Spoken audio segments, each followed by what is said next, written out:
When was the first time you were actually involved directly with a gang? I want to say about 10 or 11. We started off skateboarding. We called ourselves Team Tiny. Myself, Michael Nillis, Travis Seaman, Tyson Haynor. And that turned out to be my homeboy Trippy, my homeboy Smokey, my homeboy Silent. We went from being skaters to pretty much getting jumped all the time by all the gangs around. We finally said, F it. You know what I mean? We started our own gang. And when that happened, there was only like 5 or 6 of us. And now there's hundreds of them. You know what I mean? And it's still a going concern? It's still a going concern, yeah. I walked away from that years ago. Yeah. You know? When you say you were getting jumped a lot by gangs, what does that mean? You would be in their neighborhood? How did you intersect with these guys? To and from school, you come across anybody that, where you from, homie? You know what I mean? And basically, if you're not from your neighborhood, you're susceptible to an ass whooping, if not a shooting or a stabbing. Mm-hmm. At that time, we were still fighting, even though the guns were they were there. You know what I mean? To and from school, you would have shootouts. So sometimes we did school, and we couldn't tell you why we did school. You know what I mean? Or you didn't want to come to school. It was hard to get to school sometimes. How old were you when you first carried a weapon? I was 13 years old, and I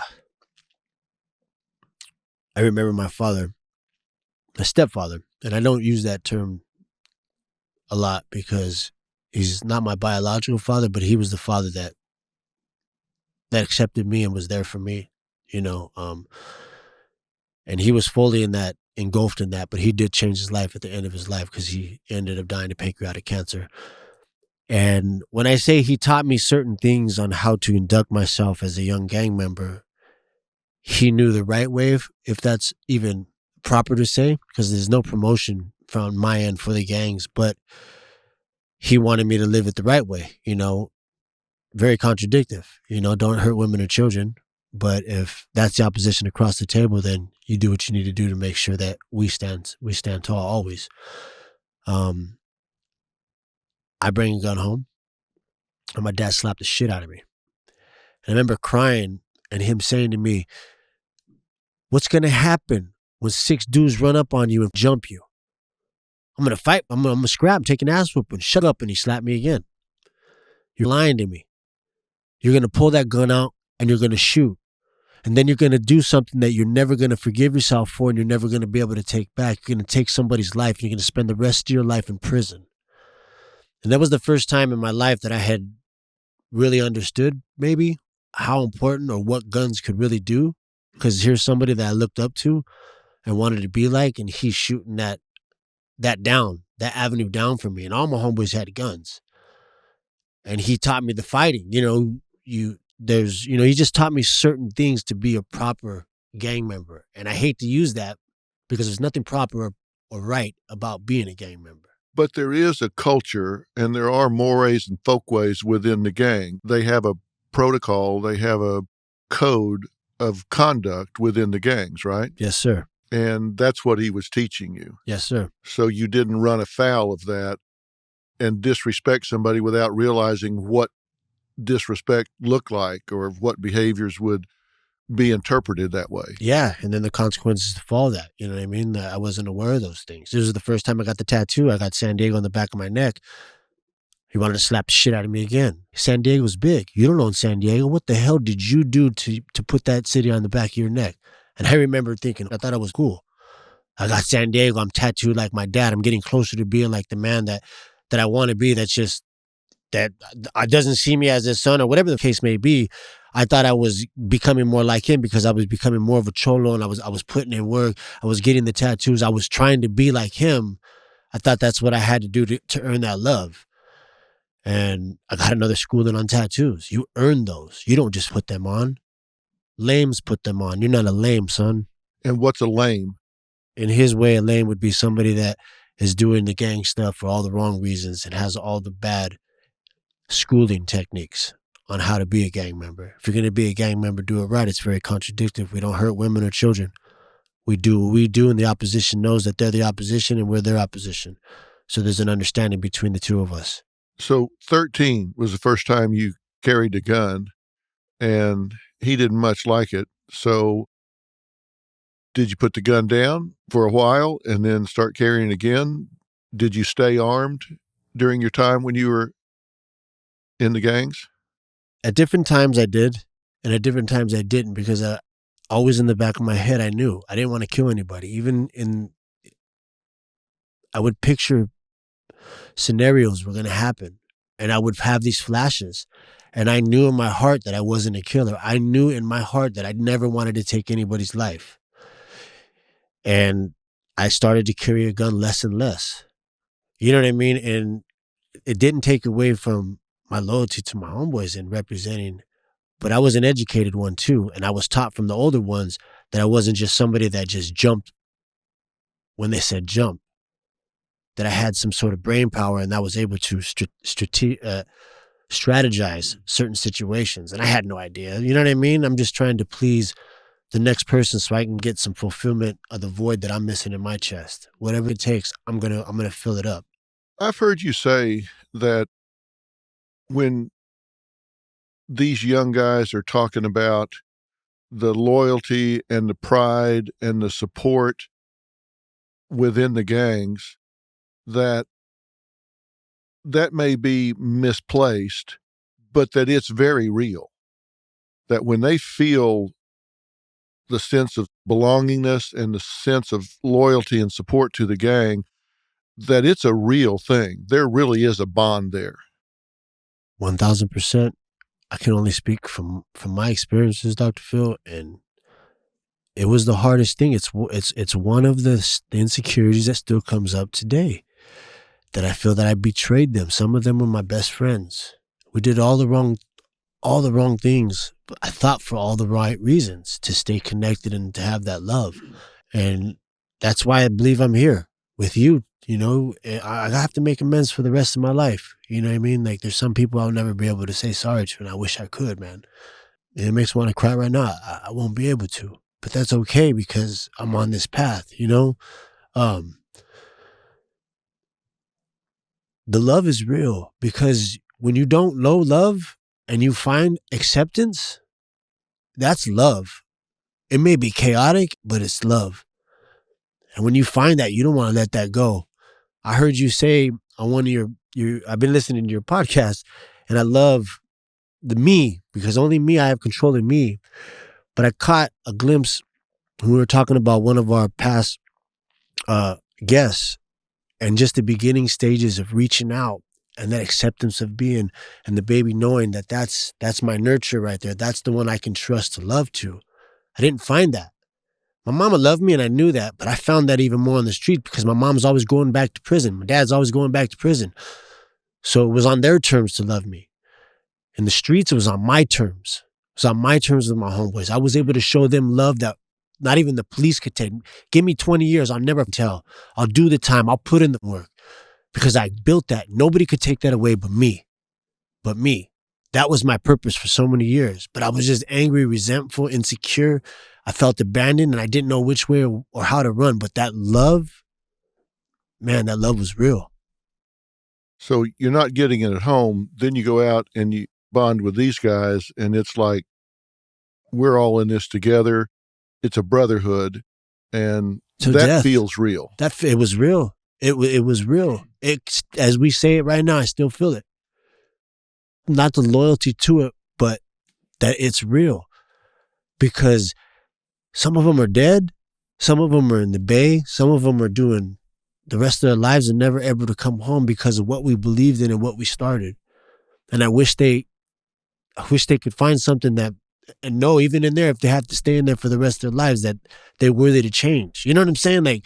Like I still feel that loyalty to help them grow. Because what I feel, Dr. Phil, I feel alive. I haven't felt alive. Like the last 5 years, I've been more alive in my life. This month is like, I've been on your show 6 times, man. You have went out of your way to want me on your show. My insecurities run rapid. Fuck does Dr. Phil want me, Joseph Lucero? Why would you want me after all I've done? You know, and then I shut those down because I have healed that. But I have to embrace that. And I talk to my sponsor and I let the ones that I trust and I know that these little, that I'm hitting with these demons again, that they're coming up because they're questioning it. Because I'm a self-sabotager. I get in my own way because I'm insecure sometimes. But that's the old me. Now I have people to have that support and hopefully work through that. But do you give yourself credit? Like, you and I've worked together, as you say, a half a dozen times with young men that were really on the precipice. They were on the edge of the cliff. And I mean, I've seen you come and just really give from the heart, really dig for these kids that you didn't know until you got here, and make a huge, monumental difference in their lives. Are you able to give yourself credit for that? Yes, in the sense of that I connected with them on their terms, not on mine. I found similarities. And to see the joy just a little bit, you know what I mean? Gabe rapping, Jason being able to go on his trip with his mom. Yeah. I still communicate with Chaz. This morning he's all over my social media because he wants to call out this kid, and I simply hit him back with, "No, it's not about judging, baby boy. We have to have the patience. It's not about the hood. It's about the pain in our chest." And 4 comments back. His last one was, "You're right, big bro. Praying hands up, change is possible." And that reinforces that I'm doing, and I feel good about that because the young man started hostile. Wants to judge this man. You the same kid. You young Bieber looking. You know what I mean? But you have pain in your chest that nobody can contest that. And that's real. So that's all I wanted to tap into. I just find the similarities that I had as a kid. Does it feel strange to you that everybody around here on the DrPhil team has embraced you the way they have? It's unbelievable. It's unbelievable. Every time I walk in, I just smile. Like, everybody's smiling. Like, I'm just like, and then the moment you told, me that you wanted me back, that when my son was here, that's monumental for my son. Like, that alone, his life we've been doing this, but then somebody of your stature saying, "I would like you to meet with so-and-so and figure out something for this or that, for the future, whatnot." And that was just so beautiful. My son seen that. And I was just like, my son's telling me, "Yeah, Pop, it's because of how you talk to us. Same way you talk to my friends, the same way you embrace that kid." And my son, like, who I left the first 6 years, 5 years, 8 months of his life, and abandoned him and his mother, and why I went to prison because I thought I was the tough guy, and had to leave her out there to raise him. And now we've built that relationship. Yeah, I talked to him that day, aside from you a bit. He's very proud of everything you've done and are doing. He was proud of you here that day. He's proud of his dad. And you're proud of him, I know. Oh, man. Now, let me ask you something. People wonder about this. You see the gangs, and you said it's different now where you call it post up on the streets. They spend a lot of time on the street, hanging out. Are they doing drug deals? What are they doing on the streets? I mean, it's to each their own as far as the gangs. Every gang, every neighborhood has their own set of bylaws. They have their own cultural influences within every single neighborhood. So whatever's been passed down from the generation prior is usually what is running their train of thought and their belief system in the present. And that could be whatever. Kids coming from prison, bringing prison politics. Maybe they're just drug dealers and just want to get money to get out of the neighborhood, because you hear a lot of that too. And they're like, "I just want out of the neighborhood." That's all you know how.